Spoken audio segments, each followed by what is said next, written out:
Hello friends, welcome to my channel My Unique Academy. Friends, आपको पता चल गया होगा आज हम लोग किस बारे में बात करेंगे। जी हाँ, किसी भी एस्से का क्रिटिकल एप्रिसिएशन कैसे लिखें, क्योंकि आप सभी का एग्ज़ाम होने वाला है। ओके, इंग्लिश का एग्ज़ाम होने वाला है और आप सभी का प्रश्न रहता है कि सर क्रिटिकल एप्रिसिएशन करा दीजिए। आप तरह तरह के लेसन का नाम बताते हैं। देखिए, इतना संभव नहीं है कि हम अकेले मेरे पास इतना टाइम है कि हम सारे लेसन का क्रिटिकल एप्रिसिएशन आपको लिखा दें।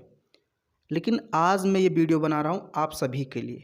ओके, एक ऐसा तरीका बताऊँगा कि आप किसी भी लेसन का, किसी भी एस्से का आप क्रिटिकल एप्रिसिएशन खुद लिखेंगे स्वयं, और 100% ये ट्रिक काम करेगी। अगर आप थोड़ा सा भी पढ़ते हैं तो आप लिख लेंगे अपने आप से, क्योंकि मैं एक ऐसी चीज़ आपको बताने वाला हूँ कि उसके ज़रिए आप खुद लिखेंगे। मुझे लिखाने की ज़रूरत ही नहीं पड़ेगी और मेरे पास इतना टाइम भी नहीं है। ओके, तो इस वीडियो को लास्ट तक देखना, बहुत ज़्यादा फ़ायदेमंद वीडियो होगी, बहुत ज़्यादा।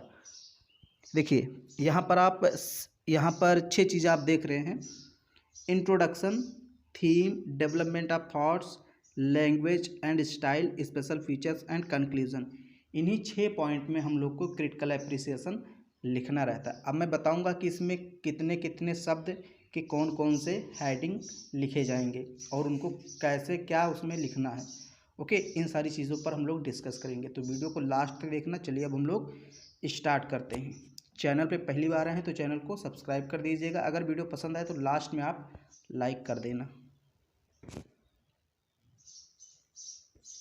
How to write critical appreciation of any essay. How to write, कैसे लिखें क्रिटिकल एप्रिसिएशन, आलोचनात्मक प्रशंसा ऑफ एनी एस्से, किसी भी निबंध का। क्रिटिकल मतलब होता है आलोचनात्मक और एप्रिसिएशन का मतलब आप जानते हैं प्रशंसा। ओके, यानी किसी भी एस्से का आपको पूरा क्रिटिकल एप्रिसिएशन लिखना रहता है।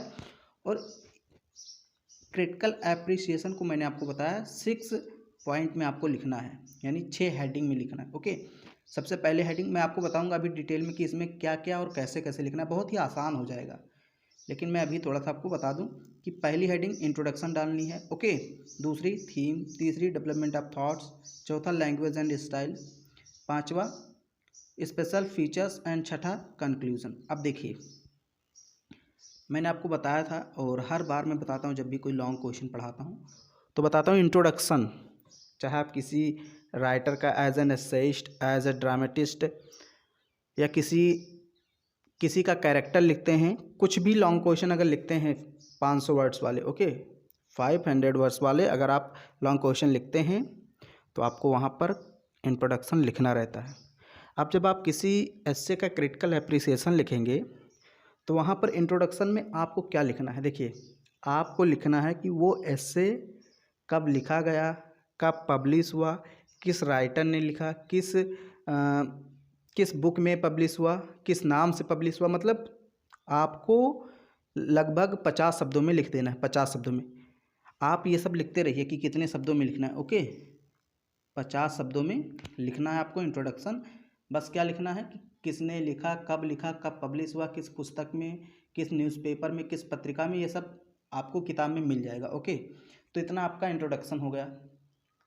जैसे ऑफ स्टडी आपको लिखना है, मान लीजिए ऑफ स्टडी एस्से है तो इस पर लिखना है, तो उसके बारे में लिख दीजिए कि फ्रांसिस बेकन ने लिखा, कब लिखा है, डेट वगैरह।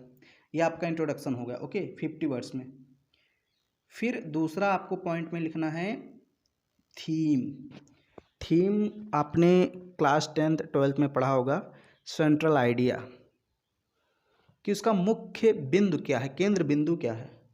जैसे आपने एक एस्से लिया of study of revenge, okay, तो उसमें क्या बताएगा, मेन थीम क्या है, स्टडी या रिवेंज का मतलब बदला। ओके, तो आपको उसके बारे में लिख देना है।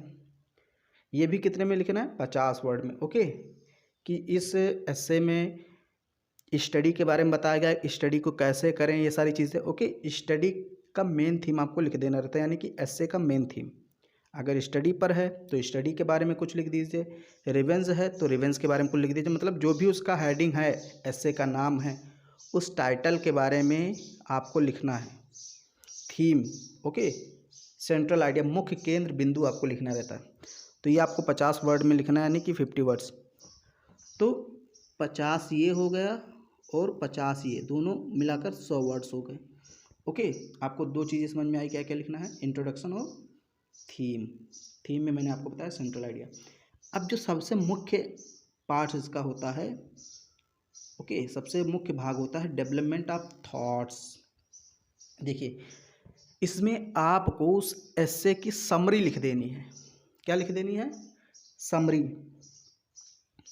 समरी 200 वर्ड्स के आसपास होना चाहिए। ओके, 150 से लेकर 200 वर्ड्स के आसपास आपकी समरी होनी चाहिए, यानी पूरा उसका एक प्रकार से समराइज कर देना है, उसको पूरी कहानी लिख देनी है। ओके, ऑफ स्टडी के बारे में पूरा लिखना है। देखिए, थीम में क्या है, थोड़ा सा आपको लिख देना रहता है कि ऑफ स्टडी के बारे में बताया गया, ये सारी चीज़ें। जैसे आप रेफरेंस लिखते हैं ना, वैसे रेफरेंस कॉन्टेक्स्ट लिखते हैं, वैसे ही यहाँ पर थोड़ा सा लिखना पड़ेगा। लेकिन डेवलपमेंट ऑफ थॉट्स में पूरा आपको समरी लिखना पड़ेगा, 150 से लेकर 200 शब्दों के बीच में। ओके, अधिकतम 200, कम से कम 150। 3 चीज़ें आपकी कंप्लीट हो गई, और सबसे मुख्य पार्ट यही होता है। फिर यहाँ पर लिखना पड़ता है आपको चौथे में language and style. Language and style कैसे आपको मिलेगा कि इस एस्से का लैंग्वेज या स्टाइल क्या है। देखिए, अगर आपको एस्से में तो नहीं मिल रहा है, आप नहीं जान पा रहे हैं कौन सी, देखिए, तो आप राइटर का जो लैंग्वेज और स्टाइल है वो लिख दीजिए, क्योंकि राइटर ने ही उस एस्से को लिखा है। मान लीजिए ऑफ स्टडी या ऑफ रिवेंज, या मैं दो ही का नाम ले रहा हूँ क्योंकि मुझे दो ही समय याद आ रहा है, बहुत सारे हैं एस्से और उनके राइटर हैं। तो जो राइटर अपना एस्से लिखते हैं उसमें अपनी शैली, अपनी लैंग्वेज, अपनी भाषा सबका यूज़ करते हैं। तो आप चाहे एस्से का लैंग्वेज या स्टाइल लिख दीजिए, अगर आपको नहीं आता तो आप राइटर का लिख दीजिए, क्योंकि दोनों का एस्से और लैंग्वेज एक ही होता है। एस्से भी उन्हीं लिखते हैं, वही लिखते हैं, तो उनकी स्टाइल, उनकी लैंग्वेज सब एक ही होती है। ओके, तो आपको क्या करना है, आपको राइटर के सेक्शन में जाना है, जहाँ राइटर के बारे में लिखा है चीज़ें, वहाँ से आपको लैंग्वेज और स्टाइल ले लेना कि वो लैंग्वेज किस लैंग्वेज में है, वो एस्से किस लैंग्वेज में, किस स्टाइल में लिखा है, वही सारी चीज़ें आपको लिख देनी है। बस आपका एस्से का लैंग्वेज हो जाएगा वही। आपको एस्से का लैंग्वेज अलग से नहीं लिखना है।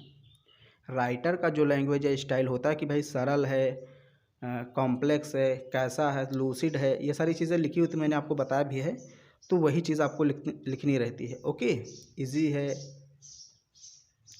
कठिन वर्ड का यूज़ किया है, सरल शब्दों का यूज़ किया है, किसका यूज़ किया है, सारी चीज़ आपको लिख देनी रहती है। बहुत आसान चीज़ है। ओके, आपको मिल जाएगा आपकी किताबों में ही। फिर यहाँ एक रहता है स्पेशल फीचर्स, ये 5वां पॉइंट है। अब देखिए, स्पेशल फीचर्स में आपको, जैसे कुछ राइटर होते हैं कि सटायर का यूज़ करते हैं, ह्यूमर का यूज़ करते हैं, ओके, फ्रेज का यूज़ कर देते हैं, तो ये सारी चीज़ें आपको लिख देनी है। ये भी आपको राइटर वाले सेक्शन में मिल जाएगा। स्पेशल फीचर में अलंकार का यूज़ करते हैं, ओके, सिमिली, पैराडॉक्स, मेटाफर, ये सारी चीज़ें यूज़ कर देते हैं। तो अगर ऐसा है तो आप लिखिए, अदरवाइज़ इसको आप छोड़ भी सकते हैं। ओके, लेकिन अगर लिख देंगे तो और अच्छा रहेगा। और देखिए, तो ये मैंने आपको पहला इंट्रोडक्शन 50 में बताया, दूसरा बताया 50 में, और ये बताया 200 में लगभग। तो ये 50, 50, 100 और 200, 300, 300 शब्द हो गए। Life style, sorry, language and style आपको 100 में लिखना है, 100 में। ओके, तो 300 इतना हो गया और 100 इसको ले लीजिए, तो 400 हो गया। 50 में ये लिख देना है, 50 में कंक्लूजन। कंक्लूजन मतलब कुल मिलाकर आपको उस लैंग्वेज में क्या बताया गया है, ये सारी चीज़ें लिख देनी कंक्लूजन में।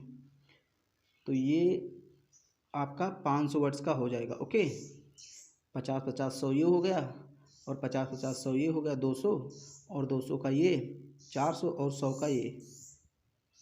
तो ये 500 वर्ड्स में आपका पूरा क्रिटिकल एप्रिसिएशन कंप्लीट हो जाएगा।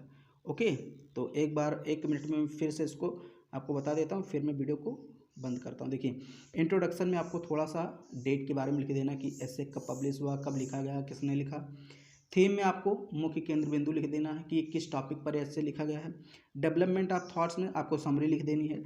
लैंग्वेज एंड स्टाइल में आपको उस राइटर की लैंग्वेज या स्टाइल लिख देनी है, या फिर अगर आपको एस्से में मिल जाता है तो इससे में लिख दीजिए। ओके, स्पेशल फीचर्स में मैंने आपको बताया फ्रेज का यूज़ हुआ, मेटाफर, अलंकार, ये सारी चीज़ें स्पेशल फीचर्स के अंतर्गत आती हैं। ओके, कोई फ्रेज़, कोई लाइन उसने यूज़ किया है, मुहावरा, लोकोक्तियाँ, ये सारी चीज़ें आती हैं। सटायर, ह्यूमर, अगर इसका यूज़ किया है तो आप लिख सकते हैं। फिर यहाँ पर आपको कंक्लूज़न लिखना रहता है, ओके, निष्कर्ष। तो इतना आप लिखने के बाद आपका जो क्रिटिकल एप्रिसिएशन है कंप्लीट हो जाएगा।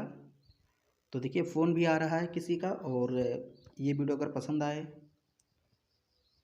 ट्रिक्स आपको पसंद आए, तो इसको लाइक कर दीजिए, शेयर कर दीजिए। चैनल पे पहली बार आए हैं तो चैनल को सब्सक्राइब कर दीजिए।